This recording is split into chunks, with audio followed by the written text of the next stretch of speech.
There are several different versions of Benihana's famous garlic butter floating around the internet, and while some of them are decent, none of them show you exactly how they make it at the restaurant. Until today. In this video, I'm going to break down the exact method Benihana uses to make this awesome all-purpose flavor enhancer. I'll tell you what type of butter blend Benihana uses, and I'll explain to you why you should use something different at home. And in the last half of the video, I'll even demonstrate how you can make small batches of this garlic butter even if you don't have any kitchen equipment. So let's do this. So Benihana uses Sunglow brand European style butter blend margarine. The reason they have to use a margarine blend instead of normal butter is because of the high heat generated by the teppanyaki grills. As you can see, their grills get up to 430 degrees. The smoke point of margarine is 430 degrees. The smoke point of butter is only 302 degrees. So butter would burn much too quickly. But when we're cooking at home, because we're making such small batches of food and we have much more control over our heat sources, I recommend using real unsalted butter. In terms of flavor, it simply yields a better product. Now, with that brief introduction aside, let's dive into the recipe. The technique is ridiculously simple.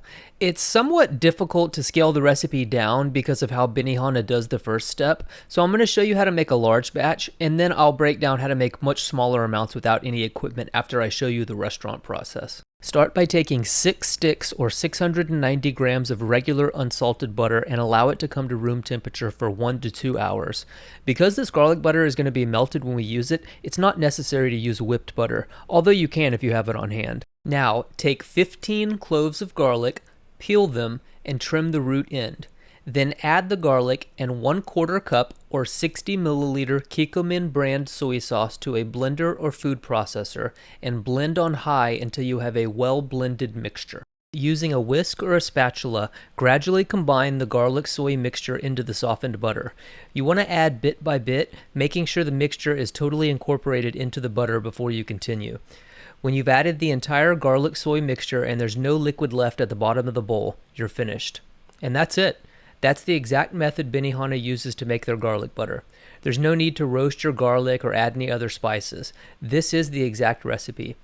Now you can keep the butter in a covered container in the fridge for up to a week, or you can freeze it for up to 6 months. If you want to make much smaller amounts and you don't have a blender or a food processor, what you'll want to do is either use a garlic press or you can make a garlic paste with your knife. To make a garlic paste, take 6 to 8 peeled garlic cloves and trim the roots. Then finely chop the garlic by rocking your knife over it like this. After it's finely chopped, press down on the side of the blade and drag the tip of the knife across the chopped garlic. Continue chopping the garlic and dragging the tip of the blade across it, and after a few times, you'll end up with garlic paste that should look like this. Now, add your paste and 2 tablespoons of Kikkoman brand soy sauce to a container that has a tight lid. Shake vigorously for 30 seconds to a minute, and you'll end up with a mixture that is very similar to the blended restaurant version. Then just slowly incorporate the garlic soy mixture into 3 sticks of room temperature unsalted butter, and voila! You just made Benihana's garlic butter without any special equipment. Be sure to check out some of the other Benihana tutorials in the playlist. I'll show you the exact recipes they use at all the restaurants. And if you found this video useful, hit the like button. It really helps with the algorithm. If you have any questions or comments, let me know. I do my best to answer every question. Thank you very much for watching. I sincerely appreciate the support. Thanks again.